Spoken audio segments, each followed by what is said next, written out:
हम मजदूरों को गाँव हमारे भेज दो सरकार,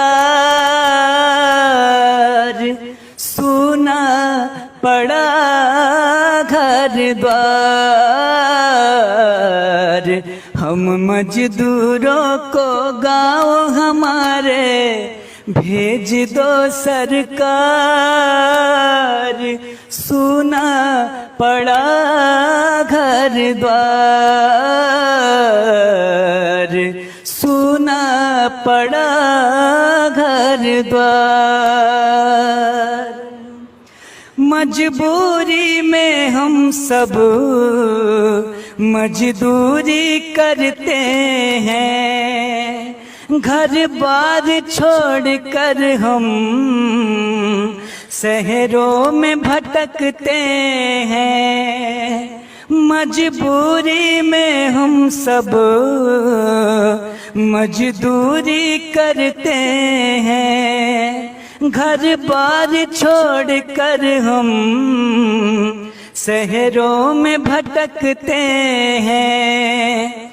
जो लेकर हमको आए वही छोड़ गए मझधार,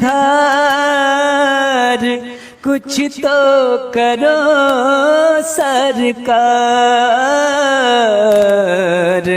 हम मजदूरों को गाँव हमारे भेज दो सरकार, सुना पड़ा घर द्वार। हमको न पता था कि ये दिन भी आएंगे, कोरोना के कारण सब घर में छिप जाएंगे। हमको न पता था कि ये दिन भी आएंगे, कोरोना के कारण सब घर में छिप जाएंगे।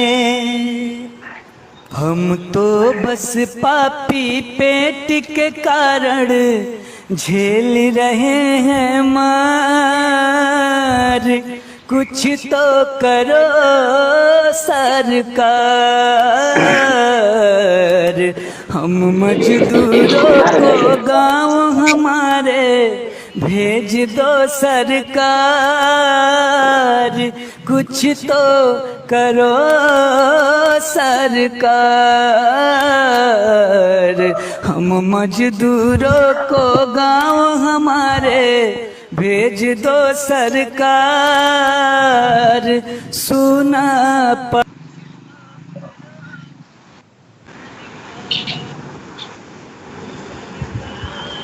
जय भीम, जय मूल निवासी साथियों।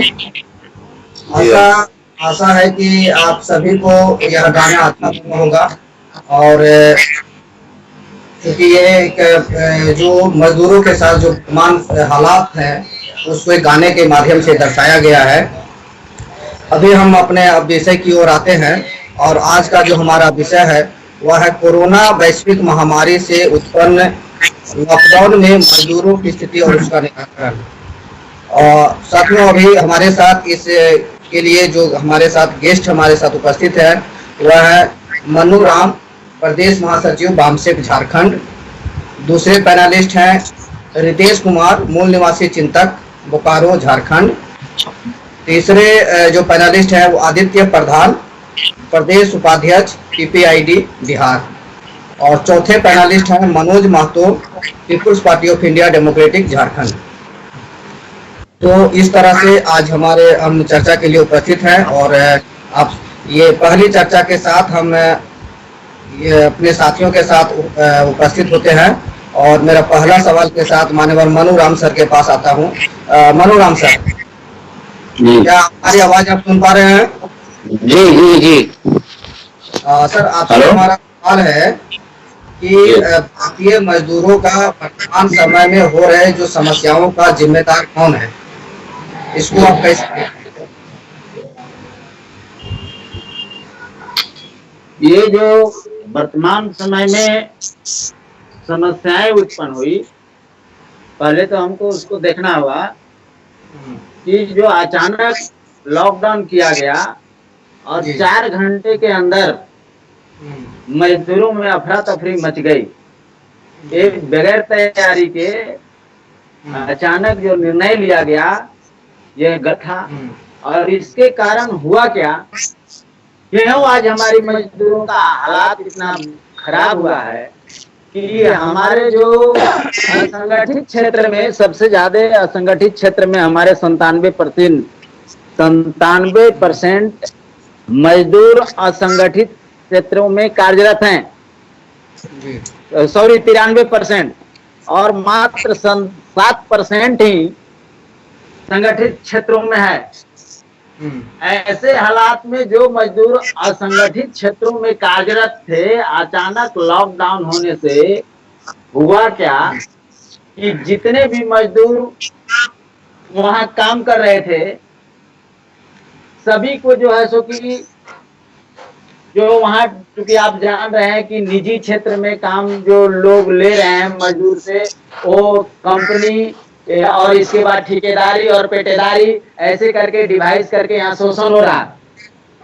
और उस स्थिति में जो भी मजदूर वहां रह रहे थे उनको तत्काल काम से निकाल दिया। पहला काम किया, जैसे लॉकडाउन हुआ काम से निकाल दिया। काम से निकालने के बाद फिर घर से निकाल दिया। घर से निकालने के बाद मतलब जिस आवास में वो रह रहे थे उसमें से निकाल दिया। उस आवास में से निकालने के बाद भोजन पानी भी बंद कर दिया, क्योंकि वो कंपनी वाला बोला कि हमारे पास आय है ही नहीं तो हम व्यय कहां से करेंगे। इसलिए वो मजदूर वहां से किसी तरह से कुछ पैदल चले, कुछ गाड़ी से चले, मतलब अफरा तफरी मच गया। और इस अफरा तफरी मचा इसलिए कि सरकार ने अपनी जिम्मेवारी नहीं ली और ये मूल्यवासी बहुजन समाज के लोग ज्यादा से ज्यादा असंगठित क्षेत्रों में कार्यरत हैं। और ये सरकार और पूंजीपतियों के मिली भगत के कारण हमको ऐसा लगता है कि मूल्यवासी बहुजन समाज के लोगों को परेशान करने का इसके पूंजीपतियों और सरकार के मिली भगत के कारण उनको पहले काम से निकाला गया, फिर उनको भोजन बंद किया गया, फिर उसको मकान से निकाला गया और ऐसे हालात पैदा किया गया कि ये सभी मजदूर मतलब कि अपने घर की ओर रवाना हो गए। ऐसे वो समझे ऐसे भी मरना है और रास्ते में भी मरना है, तो गाड़ी भी नहीं दे रही है, मतलब पैदल मरने के लिए रोड पर छोड़ दिया गया।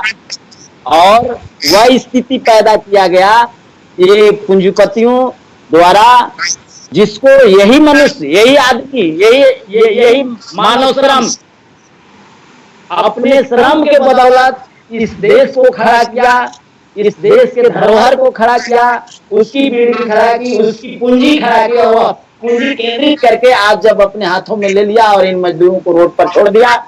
और यह मानवीय के विपरीत विरोध, और ऐसा होने से इन लोगों में अफरा तफरी मचा और अफरा तफरी मरने से मरे तुल्य समझ करके ये रोड पर निकल गए। और रोड पर निकलने से पूरे देश में ये कोरोना नहीं कोहराम हो गया, कोरोना से ज्यादा कोहराम हो गया। और इसके कारण आज आप देखेंगे कि औरंगाबाद में जो रेल के पटरी पर हमारे लोग सोए उसके चलते घटना हुआ।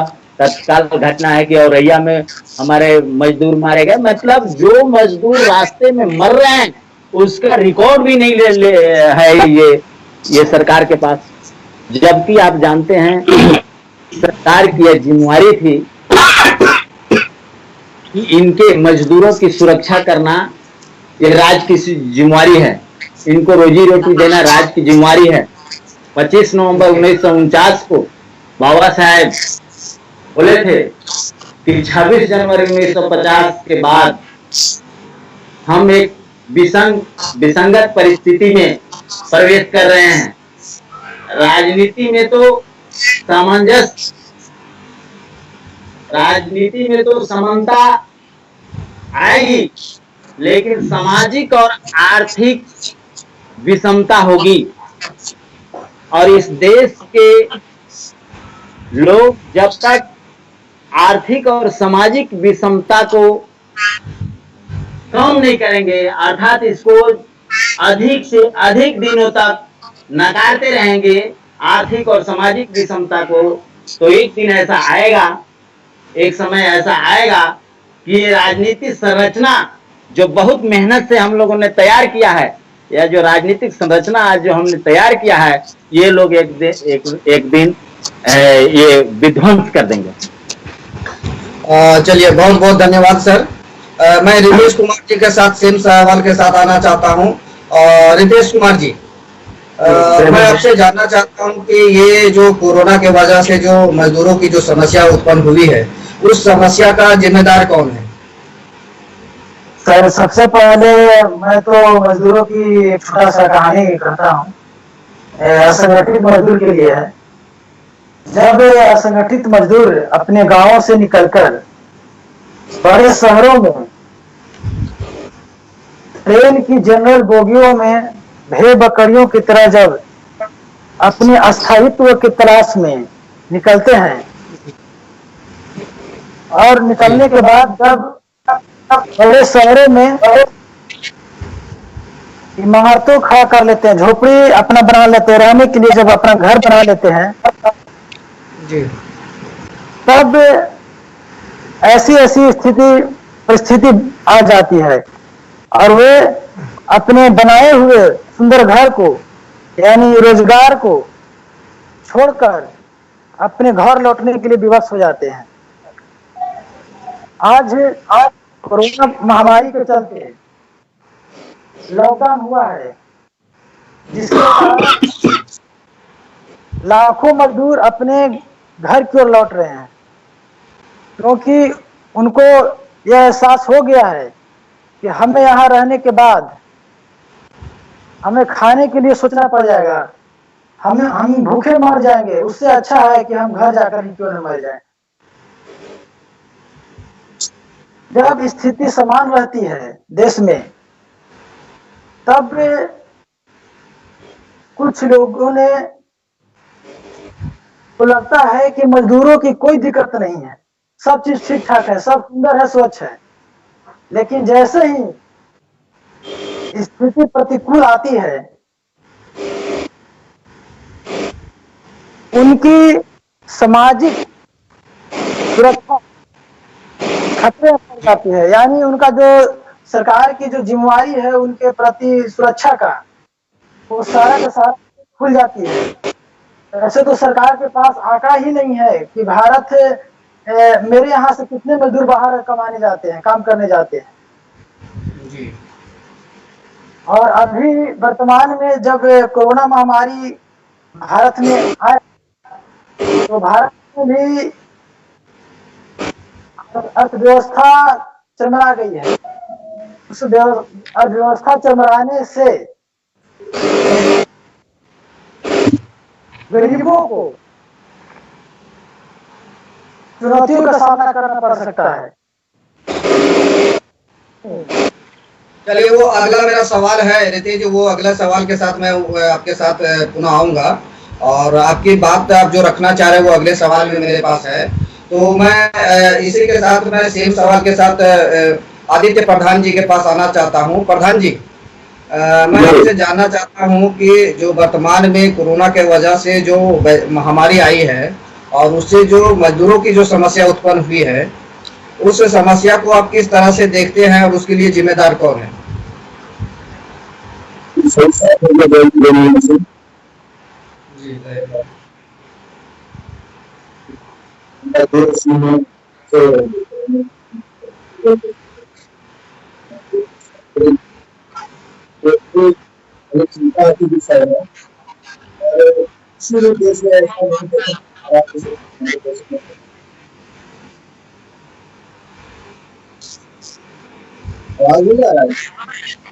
हेडफोन लगा लीजिए सर, आवाज आपका नहीं आ रहा है।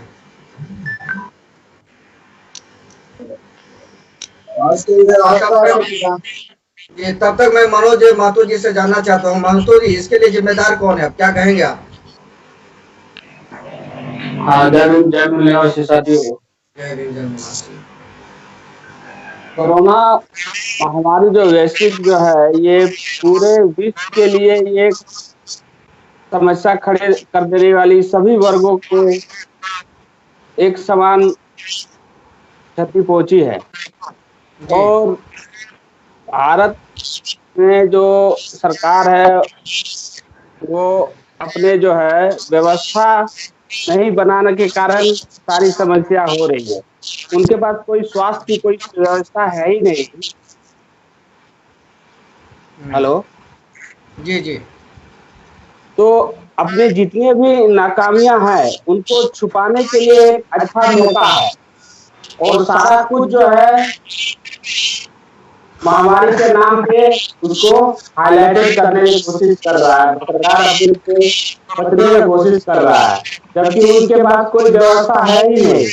और ये मूर्खता बड़ा नहीं है, दुष्टता बड़ा जो है कदम उठाया गया है। ये जो कदम मजदूरों के पे जो हो रहा है, ये जानबूझ के षड्यंत्र और साजिश के तहत किया जा रहा है, जो अपने वर्ग के लोगों को सुविधा मुहैया कराने और जितने भी सर्वहारा वर्ग के लोग हैं, मजदूर वर्ग के लोग हैं, इसको अनदेखी करते हुए ये बहुत ही गैर जिम्मेदाराना जो है स्थिति बनी हुई है अभी। और ठीक है, चलिए, बहुत बहुत धन्यवाद माथुर जी। अभी मैं पुनः और मनोराम सर के पास आता हूं। और सर, आपसे मैं ये जानना चाहता हूं कि अभी जैसा महामारी चल रही है, एक तरफ मजदूर अपने घर जाने के लिए परेशान है और उसे उसके लिए कोई सुविधा नहीं है। ऐसी परिस्थिति में लोगों का रोजगार चला गया है, और ऐसे स्थिति में केंद्र सरकार के द्वारा लेबर लॉ में संशोधन करके जो ड्यूटी 8 घंटे का था उसको बढ़ा के 12 घंटे कर दिया जाता है। तो इसके पीछे उसकी क्या रणनीति या क्या साजिश हो सकती है? देखिए सर जी, ये जो 8 घंटे वाली ड्यूटी है, ये बहुत मामला है कि आप जानते हैं कि जब मनुस्मृति चलता था, जब भारतीय संविधान इसमें लागू नहीं था, तो हमारे मूल निवासी बहुजन समाज के लोग जो आज कहे जा रहे हैं ST SC OBC and converted minority, उनके काम के घंटे निर्धारित नहीं थे। उनसे जो है सो कि 12 घंटे 18 घंटे मतलब जब मन तब काम लिए जाते थे, और बहुत कठिनाई से ये जो है सो कि बहुत आंदोलन के बदौलत, हमारे महापुरुषों के बलिदान और उनके न्यौछावर और आंदोलन के बदौलत ये 8 घंटा किया गया था। जो हमारे महापुरुष 8-10 साल तक जो लोखंडे साहब ने जो आंदोलन चलाया, उसके बदौलत जो काम के घंटे निर्धारित किए गए, उसको पुनः ये साजिश के तहत भारतीय संविधान के विरुद्ध में काम के घंटे अनलिमिट किए जा रहे हैं। मतलब उसका जो लिमिटेशन था 8 घंटे जो काम होना चाहिए, उसको 12 घंटा किया जा रहा है। मतलब एक कार्य के घंटे 12 घंटे करने का मतलब मानवीय मूल्य का हनन है। एक मनुष्य का जो मानवीय मूल्य है उसका हनन हो रहा है, और यह भारतीय संविधान के विरुद्ध है जी। आप जानते हैं कि जैसे ही इसके काम के घंटे निर्धारित थे, उसको भंग किया जाएगा, इसको 8 घंटे से 12 घंटे किया जाएगा, तो मनुष्य का जो काम करने की क्षमता है वो भी घटेगा, उसकी आयु घटेगी। और फिर हमारे बहुजन मूल निवासी समाज के जो लोग हैं, जो ज्यादा मजदूरी करने वाले लोग हैं, उनका हालात पुनः जो है सो कि और नीचे गिरेगा, और ये इनके आर्थिक सामाजिक स्थिति को नीचे गिराने के लिए ये भिन्न तरह के साजिश किए जा रहे हैं, ऐसा मुझे लगता है। और यह सब जो भारतीय संविधान के मुझे लगता है कि अनुकूल नहीं है और मानवीय मूल्य के विरुद्ध है। बिल्कुल, बहुत बहुत धन्यवाद सर। रितेश जी, क्या कहेंगे आप कि ऐसे कोरोना से जो महामारी उत्पन्न हुआ है और एक तरफ मजदूर अपने घर जाने के लिए परेशान हैं, उनको कोई सुविधा नहीं दी जा रही है, पैदल घर जा रहे हैं, उसके साथ समस्या और विकराल होते जा रही है, और ऐसी परिस्थिति में केंद्र सरकार के द्वारा लेबर लॉ में परिवर्तन किया जाता है, संशोधन किया जाता है कि और उसको समय का घंटा बढ़ाया जाता है, तो मतलब ये क्या एक साजिश के तहत किया जा रहा है या इसके पीछे कोई रणनीति उसकी है, क्या कहेंगे? सबसे पहले सर यह बात है कि जब लोग लाचार हो जाते हैं, जब उनके पेट खाली हो जाता है, तो वे किसी तरह मैंने कैसा भी काम क्यों ना वो करने के लिए तैयार हो जाते हैं। तो इसी का फायदा उठाकर केंद्र सरकार ने तो लेबर का जो कार्य है, तो मजदूरों का जो कार्य है वो 8 घंटे से बढ़ाकर 12 घंटे इसीलिए कर रही है ताकि वो मजबूरी में करेगा ही, क्योंकि वो तो भूखा है, उनके पास जमीन नहीं है कि वो अपने खेतों में वीजा का काम करे। जमीन ज्यादातर सवर्ण लोगों के पास है। यदि वहाँ भी गाँव में भी यदि वो रहते हैं तो वहाँ भी बंधुआ मजदूर की तरह कार्य करने पड़ेगा उनको। तो यह एक साजिश है फिर से मूल निवासियों को गुलाम बनाने का और उनको शोषण करने का। जी जी जी, बहुत बहुत धन्यवाद। आदित्य प्रधान जी के पास मैं सेम सवाल के साथ आना चाहता हूं, और मेरा प्रश्न है कि ये जो सर आप देख रहे हैं कि एक तो लॉकडाउन में लोग पैदल आने के लिए मजदूर है, उनके पास रहने का घर नहीं है, पैसा नहीं है, खाने के लिए पैसे नहीं है, वो उनकी जो समस्या जो है वो विकराल होते जा रही है, और ऐसे समय में लेबर लॉ में परिवर्तन किया जाना क्या किसी रणनीति को दर्शाता है? उसके पीछे क्या रणनीति हो सकती है? सर इसमें तो साफ झलक ही रहा है, तो साफ पता चल रहा है कि जो हमारा निकम्मा सरकार है, या हम कह सकते हैं कि जो हमारे देश में सरकार है हमारी आम जनता का सरकार नहीं है। जनता चुनती जरूर है लेकिन ये जनता के लिए नहीं, ये व्यवसाय वर्गों के लिए सरकार है। केवल पूर्णतः माने साफ पता चलता है कि ये काम जो हो रही है सारे रिलायंस, टाटा, बिरला, मित्तल, अंबानी जितने भी ग्रुप है मोदी, वो उसके ग्रुप के लिए काम होता है। जो फैक्ट्री वाले हैं, जो बड़े बड़े उद्योगपति हैं, उसके लिए कार्य करना।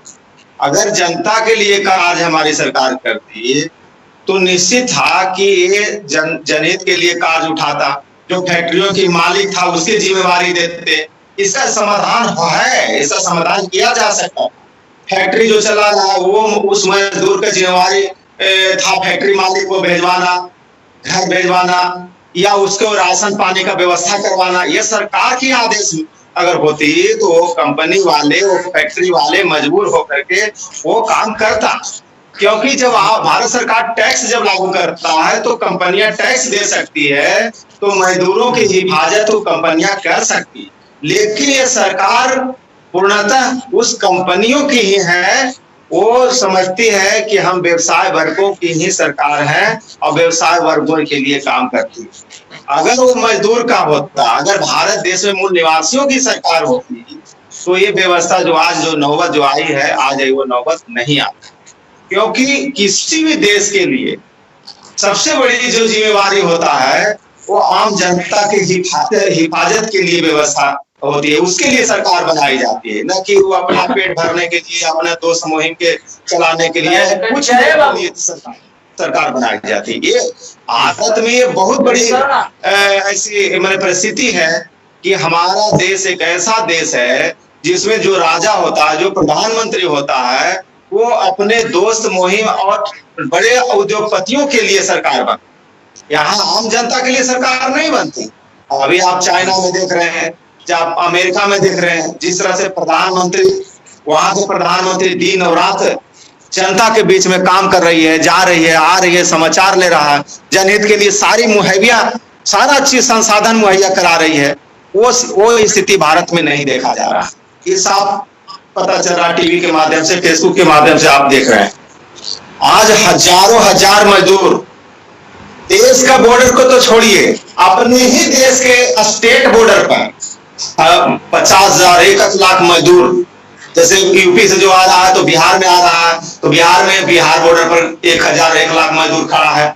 अगर पंजाब से आ रहा है तो यूपी बॉर्डर पर हजारों लाखों की संख्या में मजदूर खड़ा है और सरकार निकम्मा, सरकार चुपचाप टुकुर टुकुर देख रही है। ऐसा थोड़ी है कि उसके पास मैसेज नहीं जा रहा, वो सारा चीज देख रहा, लेकिन वो जानबूझ करके वो चाहती है कि इस मजदूरों को मरने, जब भूखे मरेंगे, जब प्यासे मरेंगे तो हमारे तरफ देखेगा, या बुरा हालत इसको हम इतना कर दे कि 8 घंटा के बजाय 12 घंटा खटने पर मजबूर है। और यही सब सोच करके ये सरकार हमेशा षड्यंत्र रचते रहती है। ये हमेशा कुछ ऐसा नियम लाते रहता है कि किस तरह से हम जैसे मुस्लिमों को मॉब लिंचिंग करके पीटा, तो उसी तरह से सोचा कि डायरेक्ट वे में तो हम SC ST OBC को पीट नहीं सकते हैं, क्योंकि इसकी आबादी है 85% है, हमको वोट देकर के यही बनाता है, तो इसको हम कुछ ऐसा व्यवस्था बनाए कि सांप भी मर जाए लाठी भी न टूटे। तो ये षड्यंत्रकारी सरकार, ये हमेशा षड्यंत्र रचती है, SC ST OBC के विरुद्ध हमेशा षड्यंत्र रचती है, और इसी षड्यंत्र का ये परिणाम लग रहा है।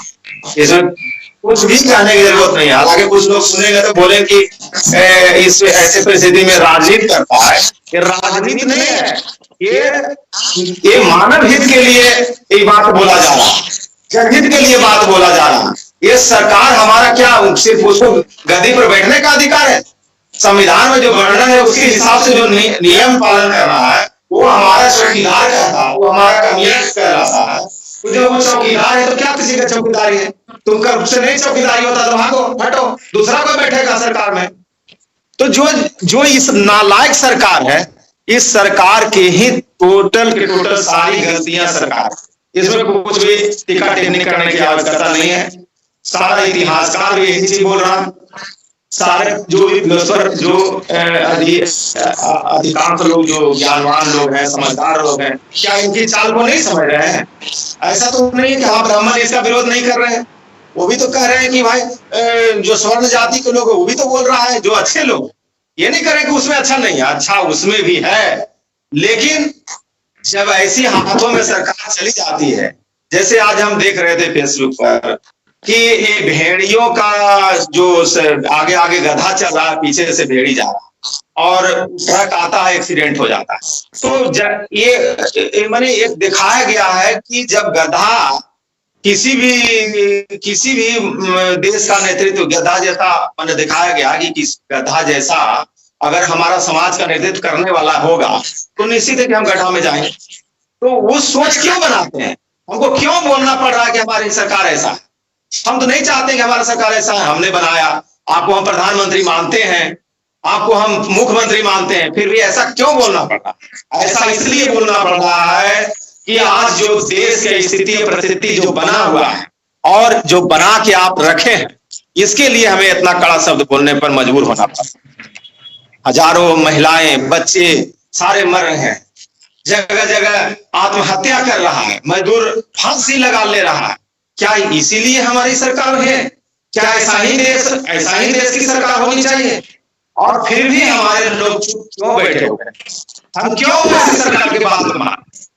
ये बड़ी परिस्थिति हमारे बीच बनते जा रही है और मैं महसूस करता हूं कि जिस तरह से आम लोग में जागरूकता हो रही है, ये बात को भली भांति अब समझ चुकी है और जिस तरह से उन्होंने ये सारी खुल करके बात करने लगे हैं, तो हमें नहीं लगता कि सरकार बहुत दिन चलेगी। जी बहुत बहुत धन्यवाद सर। पंकज सर, हाँ डिस्कनेक्ट करना चाह रहे, डिस्कनेक्ट कर दीजिए, मोबाइल में थोड़ा डिस्टर्बेंस आ गया है। आप अपने से कनेक्ट कर दीजिए। मोहम्मद मासूद, क्या आप क्या कहेंगे इस पर मत कर? हाँ देखिए, ये मौजूदा सरकार जो है वो अपना पल्ला जो झाड़ रही है कि सारा कुछ जो है इसका जो मत देंगे महामारी के कारण, जबकि सारा कुछ अपनी जिम्मेवारी जो है वो बखूबी वो अपने निभाया नहीं। 6 साल से अभी तक जो बनी हुई है, अभी कोई योजनाएं ऐसी नहीं बनाई जो आम वर्गों को कुछ जो है फायदा मिले। और फर्जी शब्द है ये सोशल डिस्टेंस जो है, WHO ने ये कह दिया है कि ये सोशल डिस्टेंस नहीं है, ये फिजिकल डिस्टेंस होना चाहिए, लेकिन इन्होंने ये बदल के भारत में ये थाली पीटो, सोशल डिस्टेंस और दिया जलाओ और अपने मंसूबों में जो है वो कामयाब हो रहा है, उसमें ये देख रहा है षड्यंत्र करके कि वो ऐतिहासिक पहलू को आपके समर्थन में कितने हैं और कितने अज्ञानता है, तो वो चीज चेक कर रहा है मीडिया वाले और के जरिए अपने लोगों को समर्थन नहीं को देख रहा है। लेकिन जैसा कि सरकार की ये सोची समझी रणनीति जो है ये फेल होते जा रही है कि वो अपनी व्यवस्थाएं जो है, जो मान लीजिए डॉक्टर जो है स्वास्थ्य की जो है वो अपने मांग कर रही है कि हमें पीपीपी पैड चाहिए, हमकी आवश्यकता है, तो उसको प्रताड़ित किया जा रहा है, उसको ट्रांसफर किया जा रहा है। और बहुत सारी ऐसी समस्या है, मजदूर वर्ग जो है असंगठित मजदूर है, तो वो जान रहे हैं कि वो अन्य अन्य समस्याओं से समाज का उसका निर्माण नहीं हो सका है। यही एक मौका है जो पूंजीपतियों को जो है इसको लाभ मिल सके, शोषण दोहन कर सके। और मार्क्सवाद के शब्द के अनुसार जो होता है, ये असहाय वर्ग जो है, मजदूर वर्ग अपने दोनों हाथों के बदौलत ही अपना भरण पोषण पालन करता है, आत्मनिर्भर रहता है। इसको बेग लेबर बोला जाता है मार्क्सवाद के हिसाब से, सर्वहारा वर्ग जो समाज में विभिन्न टुकड़ों में बटी हुई, जो संगठित नहीं है। आज जो अभी जो फैसिलिटी जो मिल रहा है समाज, वो संगठित समाज जो है वो अपने आप को एक वर्ग रूप में आता है, तभी वो शासित समाज बना हुआ है और अपने समाज को ही वो देख रहा है। लेकिन हमारा समाज का जो निर्माण, जो अलग अलग भिन्न भिन्न जातियों में हर चीज का विवाद है, उसको भटका देते हैं। कोई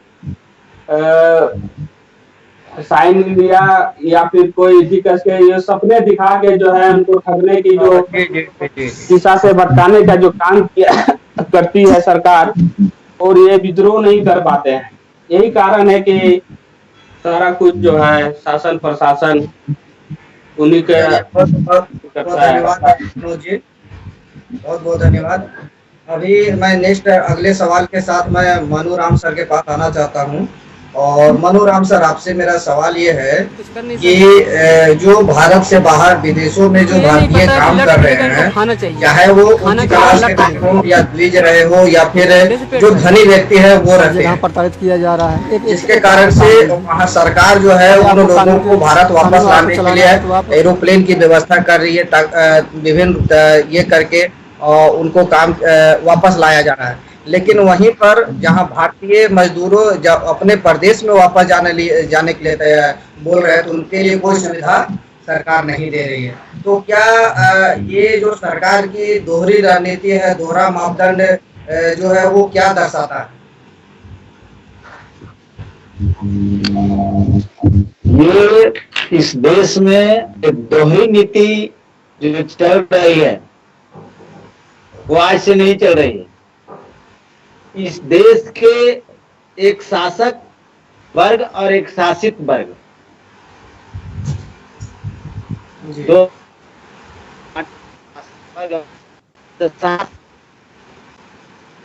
देश में चाहता है कि पुनः मनुवादी व्यवस्था स्थापित हो, और ये हमारा जो शासित वर्ग है, बहुजन मूल्यवासी समाज है, वो चाहता है कि इस देश में भारतीय संविधान लागू हो और इसके अंतर्गत हमें भी मानवीय मूल्य प्राप्त हो।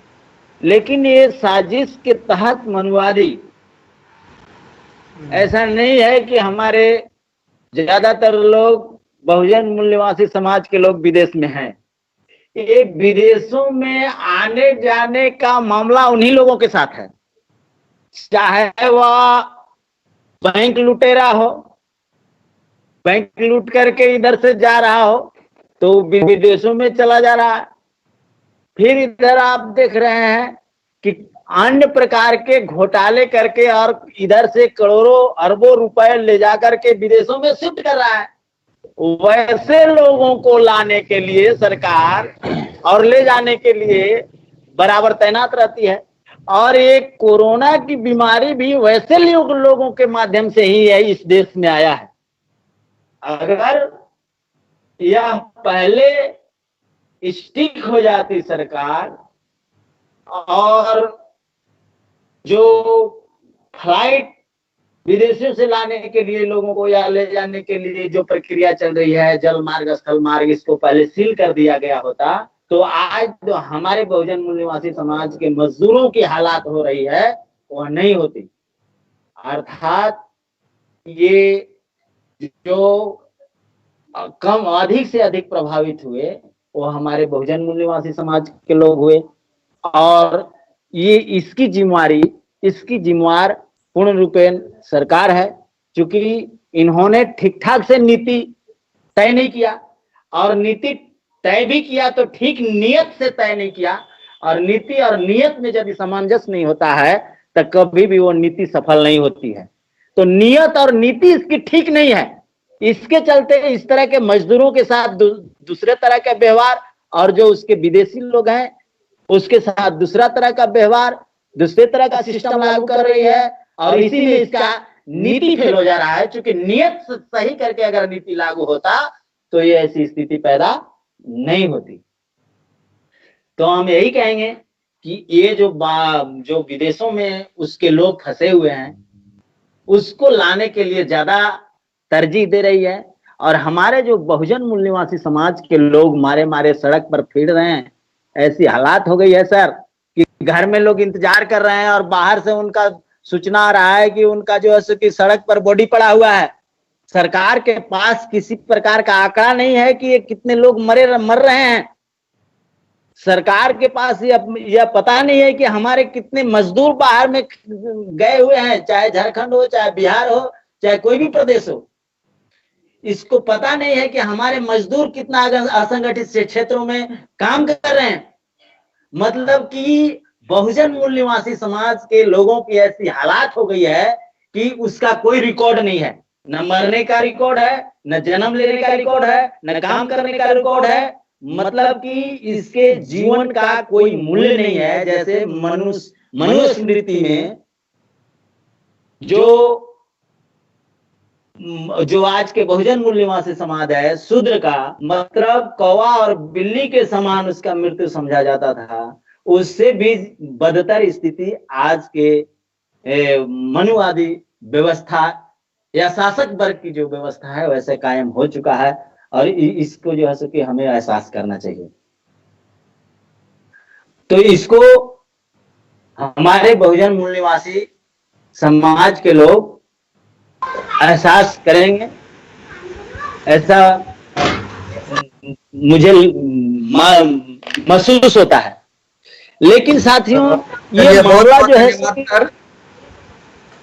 मैं आपको रोकना चाहूंगा। बहुत बहुत धन्यवाद। मैं सेम सवाल के साथ आदित्य प्रधान जी के पास आना चाहता हूं, और प्रधान जी से भी मेरा सेम सवाल है कि एक तरफ भारत सरकार जो है वो विदेश में रह रहे धनी लोगों को प्लेन से ला रही है, वहीं अपने ही देश में अपने ही लोगों को अपने घर भेजने के लिए उनके पास सुविधा नहीं है। तो ये उनका ये दोहरी जो मापदंड है, दोहरा मापदंड है, दोहरी नीति है, वो क्या दर्शाता है? इससे तो साफ पता चलता है कि जो भी विदेशों में रह रहे हैं तो इसको ये भी हम लोग को देखना चाहिए कि जो विदेश में रह रहे हैं तो कौन लोग को सरकार ला रही है। विदेश में हमारे बहुत सारे लोग, तो ये इसमें हम कोई देखना होगा कि क्या मुसलमानों को ला रहे हैं, क्या SC ST OBC के लोग बाहर रह रहे हैं उसको ला रहे हैं, या वो अपने लोग को ला रहे हैं। इसमें जी आवाज ठीक जा रही सर? हाँ जी जी जी। तो इसमें जी हाँ, तो ये हम लोग इस चीज को भी हम बारीकी से हम लोग इसका रिसर्च करते रहते हैं, देखते हैं कि ये विदेश से भी जो एरोप्लेन से जो ढो रहा है, ला रहा है, तो किसको ला रहा है? क्योंकि ऐसी सरकार पर निगाह हमको रखना जरूरी है। जब सरकार दोहरी नीति का हो जाए, दुनेत हो जाए, जब उसका नियत खराब हो जाए तो आम जनता को उसके नियत पर हमेशा नजर रखना चाहिए। तो जिस हिसाब से हम पाते हैं कि अगर 100 व्यक्ति वहां से ला रहे हैं एरोप्लेन से, तो उसमें देखिएगा कि 95 आदमी उन्हीं का है और 5 आदमी जो है हम लोग का है। ऐसे भी विदेश में हमारा आदमी तो कम ही है, लेकिन ये अगर उसके मन में होता कि जब हम विदेशों से हम एरोप्लेन से हम ला सकते हैं विदेश में रह रहे भारतीयों को, तो आप ये भी तो समझ सकते थे कि हम अपने देश में जो रह रहे गरीब लोग हैं, जो मजदूर हैं, उसको अपने ही देश में एक जगह से दूसरे जाने के लिए हम उसको सुविधा मुहैया करा दें, ट्रेन चला दें, बसें चला दें, और सारी उसके साथ व्यवस्था हम रखें। हम जैसे जांच का किट रखा जा सकता था, उसमें सैनिटाइजर मरवाया जा सकता था, सारे स्टेशनों पर वो व्यवस्था, हाथ धोने की व्यवस्था हो जाए। ये कोई बड़ी चीज नहीं, सब बहुत बड़ी कॉस्ट नहीं आ रही। जबकि इन्होंने अभी विश्व बैंक से कर्जा बहुत मोटी रकम ले चुका है। महामारी के नाम पर, कोरोना के नाम पर विश्व बैंक से इनको कर्जा का बहुत हैवी अमाउंट लिया गया है, हजारों करोड़ों। और ये सारा पैसा कहाँ खर्च कर रहे हैं, किसको दे रहे हैं, ये भी हम लोग देख रहे हैं। ये भी हम लोग समझ रहे हैं कि जो पैसा विश्व बैंक से लिया गया, तो वो पैसा को मजदूरों पर खर्च क्यों नहीं कर रहे हैं? आखिर क्या कारण है, कहाँ नियति है? आखिर क्या सोच रहे हैं कि भाई हमें, मैंने इसका एक ऐसा, मैंने कैसे कहते, एक ऐसा घूसखोर, एक ऐसा जो लोग होता है, मैंने इतना नीचा सोच वाले कि हमें वो लिया लेकिन दिए देगा नहीं। जहां आप जिसके लिए लिए उस पर खर्च नहीं कर रहे हैं, तो ये बड़ी परिस्थिति हम लोग के लिए बनते जा रही है। और आज पूरा दुनिया देख रहा है, ऐसा नहीं है कि सिर्फ हम ही जान रहे हैं या देख रहे हैं, पूरे दुनिया में इस चीज का मैसेज भी जा रहा है कि भारत सरकार जो पैसा उठाती है तो क्या आम जनता पर खर्च करती है? नहीं खर्च करती है। इसलिए विश्व बैंक ने हिदायत करके हमें पैसा दिया, और WHO भी हिदायत दे रहा है कि आप जो पैसा उठाए विश्व बैंक से, वो पैसा आपने गरीब जनता पर, गरीब मजदूरों पर खर्च नहीं कर रहे हैं। लेकिन फिर भी आदमी तो थेथर है, और थेथर को जानवे करते हैं कि उसको, थेथर को बात कहिए, लात कहिए, कोई अंतर नहीं पड़ने वाला। तो ये बड़ी समस्या है। जैसे ये नहीं, सिर्फ हम ही नहीं बोल रहे हैं, जिसको विदेश के भी, WHO को, विश्व बैंक को, अमेरिका, ये सब बोलता। अमेरिका वाला दवा मांगा तो देखिए कैसे आनाकानी किया। जो अमेरिका डराया कि तुम नहीं समझ रहे हो, तुम जो सिग्नेचर कराया से भूल गया है, तो जब वो दिखाया कि चमड़िया छोड़ा लेंगे, तो बाद में तुरंत भर में सीधा हो गया है कि से ठीक से सब तुरंत दे रहे हैं। तो ये इसके ऐसी लक्षण है। ये शुरू से इसका जो रवैया रहा है कि जब तक इसको गाली नहीं दीजिए, जब तक इसको मारिए नहीं, जब तक इसको पूछिए नहीं, तब तक इसका आदत सुधरने वाला नहीं। भारत में 4000 बरस से रह रहा है, तो 4000 बरस से हम उसको क्या नहीं मान रहे हैं? क्या वो जो कहा सब मान लिया? वो कहा कि पूजा करो, वो कहा कि भगवान ऊपर रहते हैं, वो कहा कि मरने पर भी तुमको दान देना है और जन्मने पर भी दान देना है, तो सारा काम किए और उसको हम अपना भाई भी माने। लेकिन 4000 बरस के बाद भी वो हमको अपना भाई क्यों नहीं मान रहा? ये प्रश्न क्यों नहीं उठेगा हमारे मन में? जैसे आप मुस्लिम को अपना भाई नहीं मान रहे हैं, शादी ब्याह भी, और हमको डराते हैं कि आप मुसलमान तरफ नहीं जाइए, तो क्यों भाई आप शादी ब्याह करिएगा, हमको डराइएगा कि मुसलमान की तरफ आपको नहीं जाना चाहिए, आप हिंदू वाला हैं, तो आपके कहना भी हम मानेंगे, और उसके बाद में हमको व्यवस्था भी आप नहीं दीजिएगा। बेटी बहू की इज्जत लुटाई जा रहा है, हजारों घटनाएं हो जाती है। तो ये जो व्यवस्था जो सरकार की है, इससे क्या नियत बात साफ पता नहीं चलता है? क्या हम लोग एकदम ऐसा तो नहीं है कि पहले वाला जमाना है? अंग्रेज के पहले वाला जमाना तो है नहीं, ये तो बाबा साहब का दिन है और फूले साहब का दिन है कि हम लोग पढ़ लिखे, हम लोग भी उसका रिसर्च हम लोग करने लगे, उसका भी ऑपरेशन हम लोग करते हैं, चीरफाड़ करना शुरू कर दिए। हम तो भी समझते हैं वाली बात को। ऐसा थोड़ी है कि नए मंत्र संस्कृत में पढ़ा जा रहा है, हमको समझ ही में आया कि गरियाया कि मंत्र कौन पूजा किया, ऐसा तो है ही नहीं। अब तो जो भी है, हम वो हिंदी में बोल रहा, हम भी हिंदी में बोल रहे हैं, हम कोई हिंदी किताब पढ़ा, हम भी हिंदी किताब पढ़े, वो अंग्रेजी पढ़ा, हम भी अंग्रेजी पढ़े, तो हम समझते हैं उसकी बात को, उसके नियत को, उसके नेचर को पढ़ रहे हैं। आज यूपी में सरकार बनाया। क्या आप ये कहे कोई स्वर्ण जाति के अगर हाथ उठा के कह दे कि हाँ उसने एसी नहीं दिया, ओबीसी वोट नहीं दिया, क्या एसी ओबीसी की वोट नहीं मिला है आपको? और अगर आप वोट लिए हैं तो उसकी तरफ नीयत क्यों नहीं साफ है? ऐसा समझते हैं कि हम उसका वोट नहीं लिए, तो हम तो चैलेंज करते हैं इसके माध्यम से कि अगर उसका औकात अगर है तो किसी भी क्षेत्र से चुनाव लड़े और ये ऐलान कर दे कि सिर्फ वोट हमको स्वर्णों का चाहिए, हमको एससी एसटी ओबीसी का नहीं है। अगर एक भी जीत जाए सारा वोट, माने ये हमको लगता है कि वोट जो हमारा हमसे लीजिएगा आप, जो वोट देना हमने गद्दी पर आपको बैठाने का काम किया, क्या हमने दुर्व्यवहार किया आपके साथ? क्या हमने आपके साथ कोई गलती किया खराब? माने हम अच्छा नेचर करते हैं आपके प्रति, तो क्या यही हमारा गलती है? हमने आपको वोट दिया, हमने आपको प्रधानमंत्री मुख्यमंत्री माना, स्वीकार किया, जो कहे हमने किया, फिर भी हम पर इतना गुस्सा, फिर भी हमको इतना दुर्व्यवहार क्यों? आज तो ही जो सत्ता में बैठाया उसको, उस गरीब को देखने के लिए तैयार नहीं है। उस गरीब की लाचारी, मजबूरी, बेटी बहू बच्चे सब चला रहे हैं, पैर में छाले पड़ रहे हैं। ये देश की एक ऐसी व्यवस्था मैंने बना करके रख दिया है, जिस तरह से जैसे इतिहास हम लोग पढ़ते हैं, उस समय में जिस समय बताया जाता था कि कमर में झाड़ू और गले में हाड़ी टंगवा दिया था इन लोगों ने, वो शाही स्थिति आज बॉर्डर पर नजर आ रहा।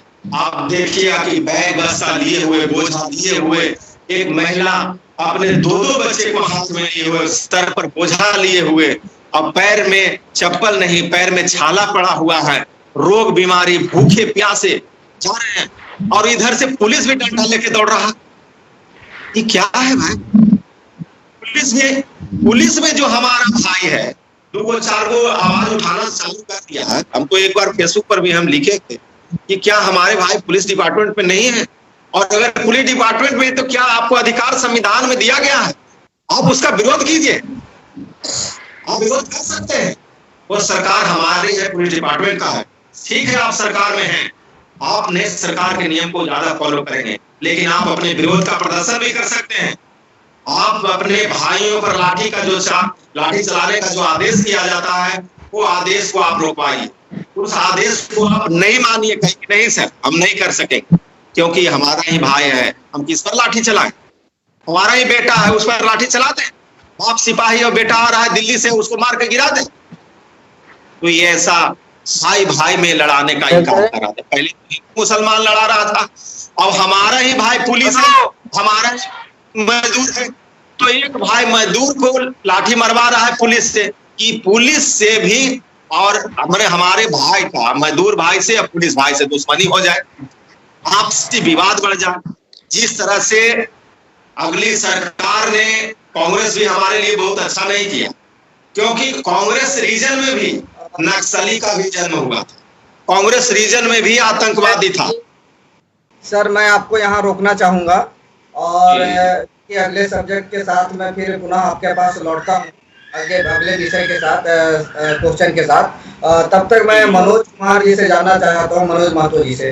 मनोज जी, ये मैं जानना चाहता हूँ आपसे कि अभी पिछले महीने का एक न्यूज था कि जो आपके धनबाद के सांसद हैं पीएन सिंह, वो दिल्ली से बाय कार वो अपने निवास गंतव्य स्थान,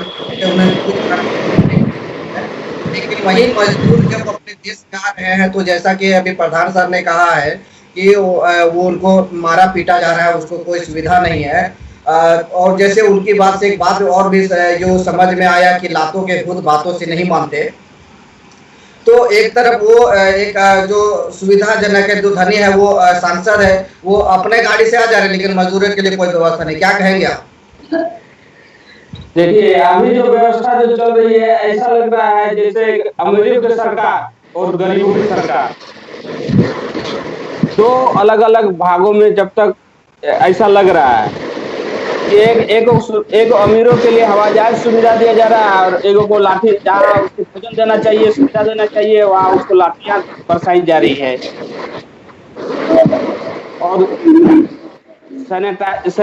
सैनिटाइजर और क्या क्या जो है इन लोग है, और जो भी मास्क का जो है सारा कुछ सुविधा इनको WHO से मिल चुका है। इसमें भी जो है इसमें नोचो कर रहा है।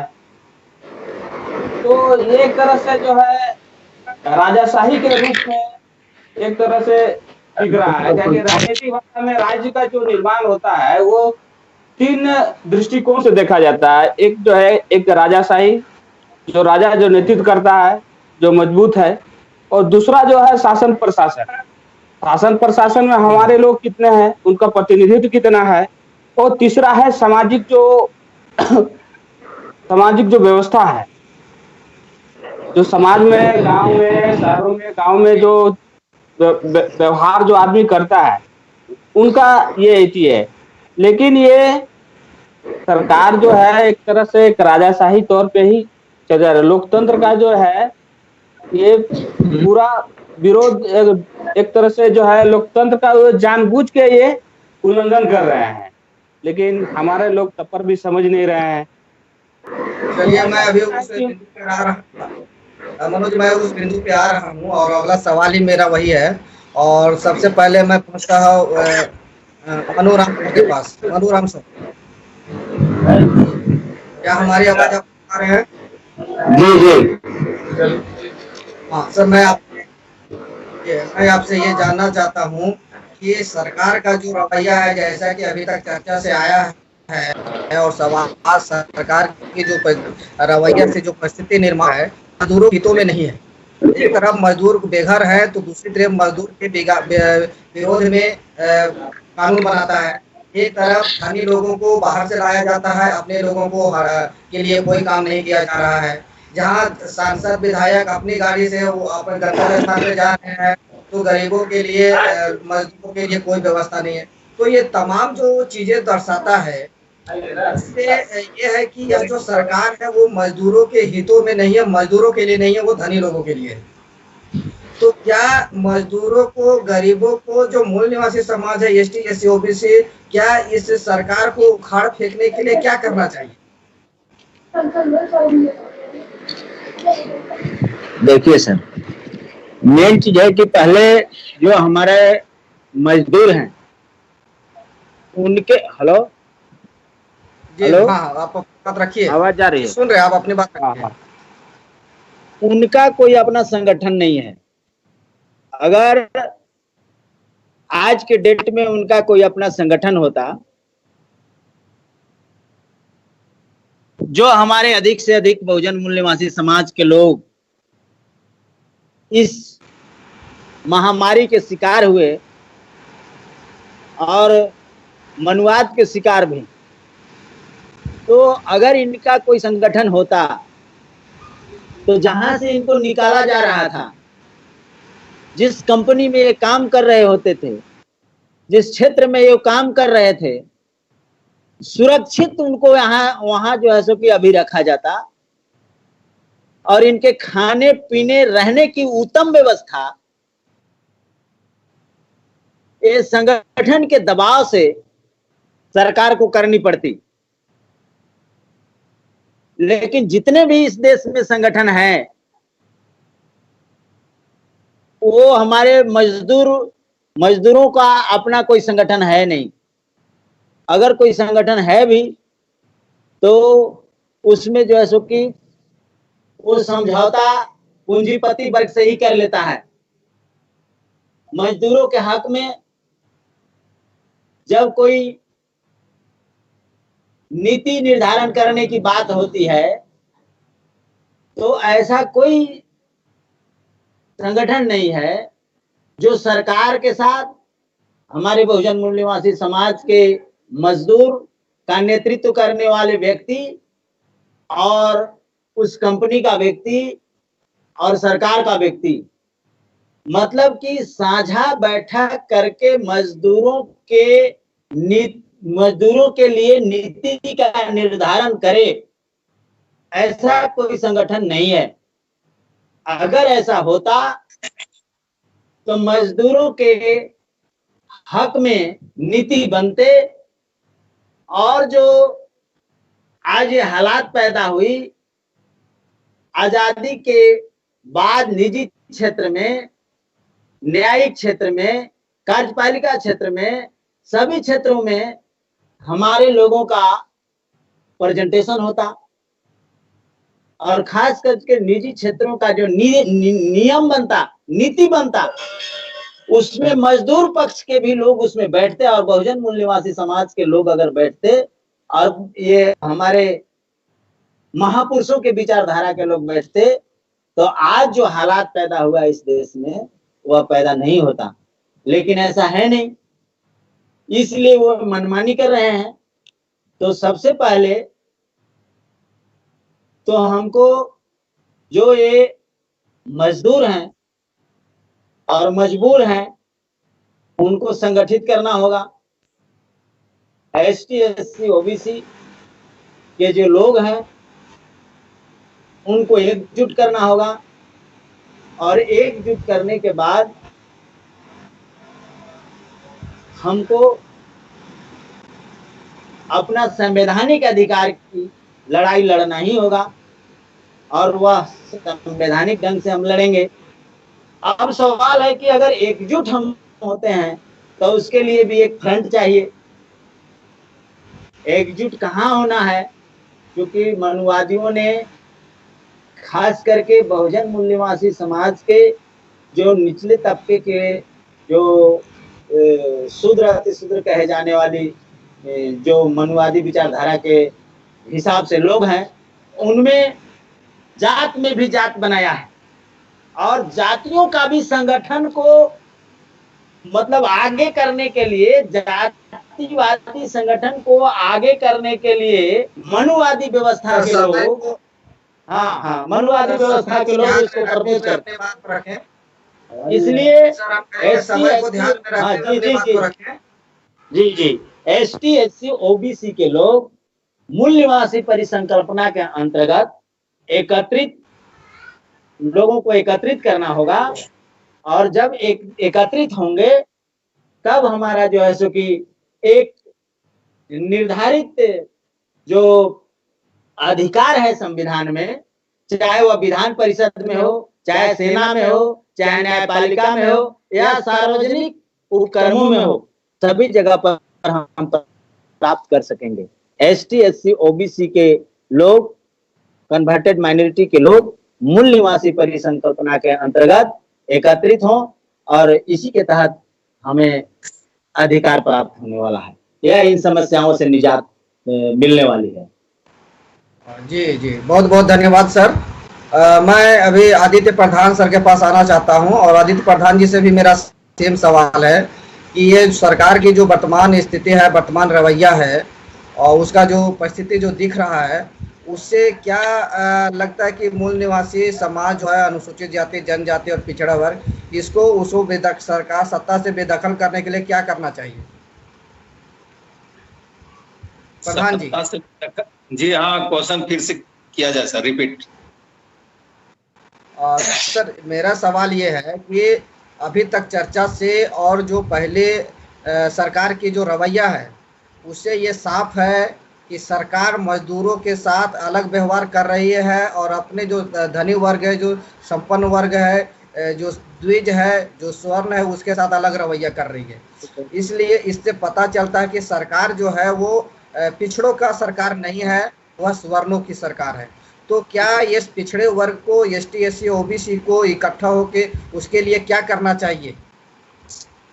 जी हाँ, ये तो साफ है, ये पता भी चल रहा है, अब तो लोग समझने भी लगे हैं इस बात को। और जो हमारे भाई हैं, जो मजदूर हैं, अब तो उनको ये भी ये संदेश देना चाहते हैं, SC ST OBC मुस्लिम को भी मैं ये संदेश अपने तरफ से देना चाहता हूं इस चैनल के माध्यम से, कि देश अगर आप अपना मानते हैं, अगर आप सोचते हैं कि हमारा देश है, तो इसका राजा भी हमारा ही आदमी होना चाहिए। और राजा हमारा होने के लिए कोई बहुत बड़ी तलवार और बंदूक चलाने की आवश्यकता नहीं। जो बाबा साहब हमें हथियार दिए हैं, उस हथियार से हम आसानी से हम उसको हटा सकते हैं सत्ता से। और जब तक हमारे लोग सत्ता में नहीं बैठे, तब तक के हमारे लोग, हमारे मजदूर, मुस्लिम भाई, SC ST OBC के लोग, हमारे स्टूडेंट, हमारी महिलाएं, ये को किसी का भी इज्जत प्रतिष्ठा बचने वाला नहीं। और सरकार में जब हमारी सरकारें होगी तो जो संविधान में हमारा अधिकार दिया गया, ऐसा नहीं कि हम अपने लिए अधिकार नहीं बना लेंगे ना, आज जो आज संविधान में अधिकार दिया गया उसी अधिकार को हम लागू करेंगे, सिर्फ नहीं कि हम सवर्णों जैसा आरक्षण नहीं दे देंगे जो संविधान में वर्णन नहीं। इन लोग तो नया जो संविधान में वर्णन भी नहीं है और जिसके लिए मैंने आरक्षण दिया गया था, जिसको से काट करके आरक्षण बनाया गया था, आज उसी को की भरपाई करने में जो लगा हुआ है, वैसा हम लोग नहीं करेंगे। ये गारंटी देते कि पूरे देशवासियों की गारंटी हम लोग देते हैं कि हम लोग जो भी वर्क करेंगे, काम करेंगे, सत्ता में आएंगे तो पूरे देश के लिए हित के लिए काम होगा। और आम आदमी का तभी खुशहाली होगा जब people's party of India Bharat के प्रधानमंत्री बनेंगे। उस दिन भारत के संविधान को पूर्णतः लागू किया जाएगा और पूर्णतः जब लागू होगा तो स्वतः ही सभी को नौकरियां मिल जाएगी, सभी खुशहाल हो जाएंगे, सभी अस्पताल और स्वास्थ्य केंद्र और जितने भी उद्योग धंधे हैं, ऐसा नहीं कि उद्योग धंधा वाला को हम लोग बंद कर देंगे, क्योंकि हमको भी तो तेल पानी साबुन सोडा कल पुर्जा मशीन मोटर तो चाहवे करिए। ऐसा थोड़ी है कि हम कल टाटा को हम कर देंगे, उसको मट्टी में मिला देंगे, ऐसा नहीं है। ऐसा लोग कोई अगर भ्रम पैदा करता है तो हम उसको भी हिदायत करते हैं कि क्या कल टाटा का जो बना रहा है, गाड़ी बना रहा है, वो वाला हम ले लेंगे, ऐसा तो होगा नहीं। हम वही काम करेंगे सिर्फ जो हमारी अधिकार है संविधान में, उस अधिकार को हम लागू करें। जो सरकार आज लूट बटैया में लगा हुआ है, आज देख रहे हैं कि देश का हालत ऐसा है नहीं, ऐसा किया जा रहा है। कोयला खदान बिक रहा है, अबरक खदान बिक रहा है, रेल बिक रहा है, सारी संपत्तियों को बेच रहा। तो ये चीज को हम सिर्फ रोक देंगे, सिर्फ इसको हम रोक देंगे और उसमें हम सिर्फ वैकेंसी निकालेंगे। और ऐसी तो ट्रेन चलेगी नहीं, मजदूर से ही चलेगा, मजदूर ही काम करेगा, सिर्फ उसका नाम नौकरी रहेगा। ऐसे वर्क करने में मजदूर कहलाता है और उस तरह से वर्क करने में उसको नौकरी, सरकारी नौकरी कहा जाता है। वैसे हम सरकारी नौकरी के रूप में हम रखेंगे, एक सिस्टम के रूप में रखेंगे। जिस तरह से चाइना आज कम्युनिस्ट के विचारधारा को लेकर के चल रहा है, आगे डेवलप करता है, आज अमेरिका को टक्कर दे रही है कांग्रेस चाइना, तो ये हम वैसा क्यों नहीं बने।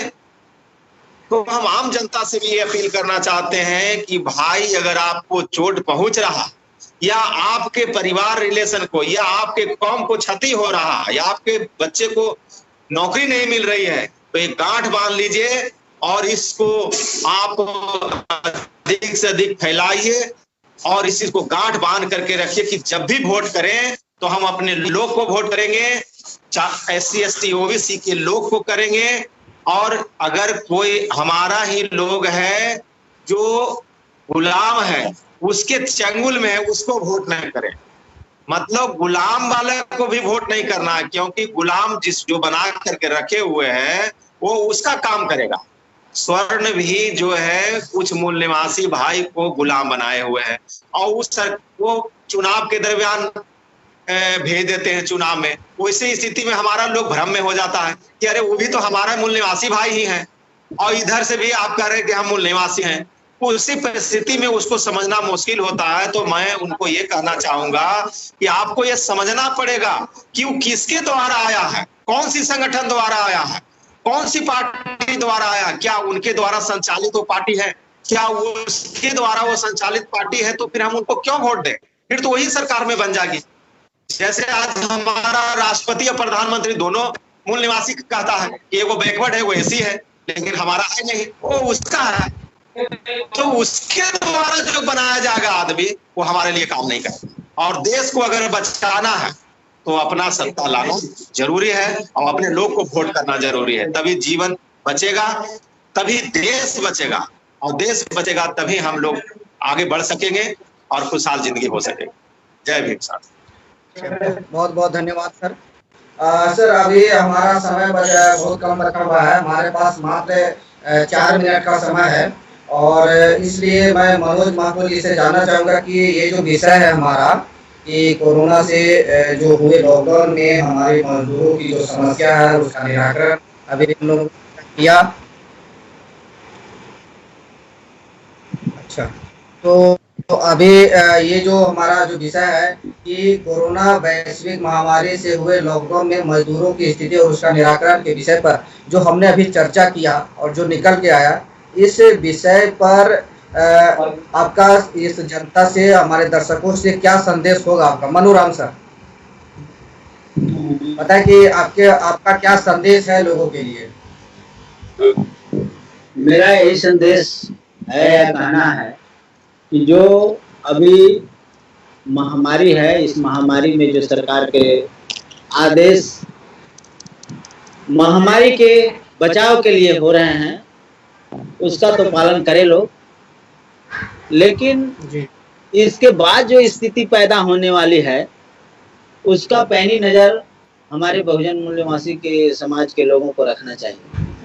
जो ये अभी जो सौतेला व्यवहार एक देश में दोहरी नागरिकता की व्यवस्था जो की जा रही है उसका आपको मूल्यांकन करना चाहिए और इससे हमें सीख लेना चाहिए कि हमारा जो कल्याण है वह जो है सो कि मनुवादी व्यवस्था के लोग और सरकार में जो पूंजीपति लोग और जो मनुवादी व्यवस्था के लोग स्थित हैं वे हमारा कल्याण करने वाला नहीं है। इसलिए हमें ST SC OBC के लोगों को एक फ्रंट पर आना चाहिए और एक संगठन मजबूत होना चाहिए जो ये लोकतंत्र में लोकतांत्रिक ढंग से चल रहा हो। ऐसा आपको चूज करना चाहिए कि इस लोकतंत्र को स्थापित करने के लिए जो संविधान भारत में है, लोकतांत्रिक ढंग से इस देश को चलाने के लिए लोकतांत्रिक संगठन का भी होना जरूरी है और लोकतांत्रिक संगठन के हिसाब से हमें एकत्रित होना चाहिए। वैसा फ्रंट देखना चाहिए और वह फ्रंट जो है मूल निवासी फ्रंट है और मूल निवासी फ्रंट के अंतर्गत हमें एकत्रित होना चाहिए और ST SC OBC के लोग, अनकन्वर्टेड मजदूर के लोग और इस देश के महामारी से कुचले हुए लोग, सरकार के नीतियों से कुचले हुए लोगों को इस मूल निवासी संकल्पना के अंतर्गत एकत्रित होना चाहिए और एकत्रित होकर के अपने आप को राष्ट्र के विकास में लगाना चाहिए, मानवीय कल्याण में लगाना चाहिए। हमारा यही संदेश है। जी बहुत बहुत धन्यवाद। मैं आदित्य प्रधान जी के पास आना चाहता हूँ। प्रधान जी, क्या आप हमारी बात को सुन रहे हैं? जी हाँ, बोला जाए। सर, मैं यही जानना चाहता हूँ कि ये अभी आज का जो विषय हमारा था, इस पर आप जनता को क्या संदेश देना चाहेंगे? मैं अभी तो इस लॉकडाउन में मैं यही कहना चाहूँगा कि सरकार का जो भी आदेश है उसका माने और ये पूरे वर्ल्ड में ये बीमारी महामारी फैला हुआ है और वर्ल्ड के हिसाब से जो वर्ल्ड का भी आदेश है, जो विश्व बैंक वर्ल्ड विश्व ये क्या होता है WHO का भी जो आदेश है उसका भी पालन करना चाहिए, क्योंकि ये महामारी जो जिस तरह से फैलता है, लोगों के बीच से फैलता है, तो इससे बचना चाहिए और बचते हुए हमें कदम उठाना चाहिए और जो भी हमारा अधिकार है वो सरकार से मांगना चाहिए। जो हम कहीं एक दूसरे जगह जाना है या कहीं भी हमको किसी को सामान के या किसी चीज का जरूरत पड़े तो वो सरकार से मांग करे। जिला अधिकारी है, थाना में है और भी ऐसे जगह जगह जो मारपीट हो रहा है इसको माने रोके, माने ये बेवजह नहीं पिटाए, बिना आदेश के नहीं चले, आदेश ले, जिला अधिकारी से, प्रशासन से आदेश लेकर के चले और जहां भी सेंटर है, क्वारंटाइन सेंटर है या कहीं जांच होता है तो जांच करवाएं और उसका सर्टिफिकेट भी रखें। इस तरह से मैं उन्हें यही सब के साथ मैं अपनी बात को विराम देता हूँ। जय भीम। जी बहुत बहुत धन्यवाद सर। अभी साथियों हमारा सेशन अभी समाप्त होने वाला है, लेकिन मैं अभी जो हमारा कार्यक्रम चला, इतना 1 घंटे का जो कार्यक्रम चला और आपने मेरे कार्यक्रम के शुरुआत में जो मजदूरों के हालात पर एक दर्शाए गए गीत हम आपको बीच में प्रस्तुत किया था, वह गीत मैं पुनः करना चाहता हूं, और एक बार मैं पुनः वह गीत आप लोगों को सुनाना चाहता हूं कि वो जो मजदूर है उसकी जो व्यवस्था है उसको बखूबी उसमें दर्शाया गया है। तो इसी के साथ आप सुनिए, और इस गाने के साथ ही हम यह कार्यक्रम को समाप्त करते हैं। तो फिलहाल अभी आप इस जो गीत है वो गीत को सुनिए।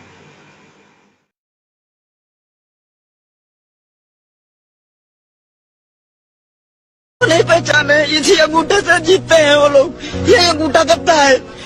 कह रहे थे भाजपा सरकार बड़ी नीक है, कुछ नहीं नीक है, सब मतलबी है, स्वार्थी है। को गाँव हमारे भेज दो सरकार, सुना पड़ा घर द्वार। हम मजदूरों को गाँव हमारे भेज दो सरकार, सुना पड़ा घर द्वार, सुना पड़ा घर द्वार। मजबूरी में हम सब मजदूरी करते हैं, घर बार छोड़कर हम शहरों में भटकते हैं। मजबूरी में हम सब मजदूरी करते हैं, घर बार छोड़कर हम शहरों में भटकते हैं। जो लेकर हमको आए वही छोड़ गए मझधार, कुछ तो करो सरकार। हम मजदूरों को गाँव हमारे भेज दो सरकार, सुना पड़ा घर द्वार। हमको न पता था कि ये दिन भी आएंगे, कोरोना के कारण सब घर में छिप जाएंगे। हमको न पता था कि ये दिन भी आएंगे, कोरोना के कारण सब घर में छिप जाएंगे। हम तो बस पापी पेट के कारण झेल रहे हैं मार, कुछ तो करो सरकार। हम मजदूरों को गाँव हमारे भेज दो सरकार, कुछ तो करो सरकार। हम मजदूरों को गाँव हमारे भेज दो सरकार, सुना पड़ा घर द्वार।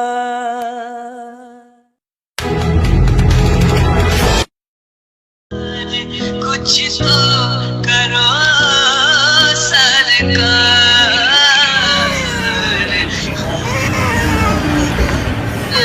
हमारे भेज दो सरकार। हाँ, सुन रहे हैं। चलिए ठीक है।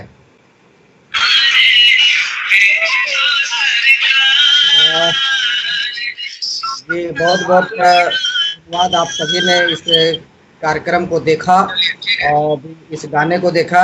मैं सभी दर्शकों से, अपने दर्शकों से यह निवेदन करना चाहता हूँ कि आपको कहीं पर भी अगर कोई भी इस तरह का मजदूर रोड में अगर पैदल चलते हुए मिले तो कृपया आप उसकी मदद करें, उन्हें गंतव्य स्थान पर पहुंचाने में जो आपसे फर्क पड़े। अगर आप उन्हें चाहे वो भोजन कराने का हो, उसे कुछ पैसे देकर उसे किराया देने का हो, या गंतव्य स्थान तक पहुंचाने का जो भी आपसे बन पड़े वो आप बनाएं और उनके साथ उनको सहयोग करें, ताकि उनकी परेशानी में वो हमारे ही भाई है, हमारी ही बहन है, हमारे ही परिवार से है।